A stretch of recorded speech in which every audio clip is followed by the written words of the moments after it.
Coffee lover mes ni. Amboi, seorang-seorang. Patutlah I cari you tak ada kat rumah. Lah, I santai-santai kat Julai Coffee ni ha. Banyak menu. Awak dengan siapa? Seorang-seorang lah dah you tak masak kat rumah. Janganlah seram-seram, bukan ada skandal. Duduk-duduk meh. Aku jalan-jalan kat Bacang Melaka ni, aku nampak satu kedai yang aku pernah minum dulu tau. Assalamualaikum, bang. Waalaikumsalam Bang, warahmatullahi. Julai Coffee ni bukannya yang dekat Ion dulu ke? Ya betul, dulu kita berniaga kat Ion. Dulu saya selalu lepak kat Ion tu, dia tepi jalan kan. Sekarang dah tak ada kat sana. Sekarang dah lama dah tak ada. So kita dah masuk kat sini dah 3 bulan. Masih lagi kopi sajalah. Sekarang ni kita dah ada tambahan menu lah. Kita dah ada masuk pasta, waffle. Tapi saya rindu kopi dia tu. Tak sangka Julai Coffee sekarang santai dah, ada kedai selesa. Sesiapa penggemar kopi yang pernah try Julai Coffee ni, aroma kopi dia tu memang lain daripada yang lain bang. Ini abang punya order.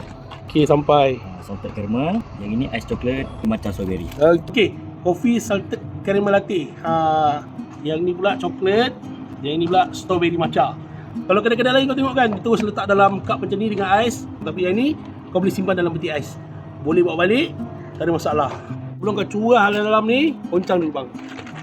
Siapa regular customer Julai Coffee yang dekat Ion dulu tu, yang dia buka tepi jalan tu, dah boleh datang kat Bacang ni dah. Orang cakap lepak santai-santai malam kan kat sini, dia buka lebih kurang sampai pukul 1.30 pagi macam tu lah. Yang paling aku suka pahit-pahit coklat tu.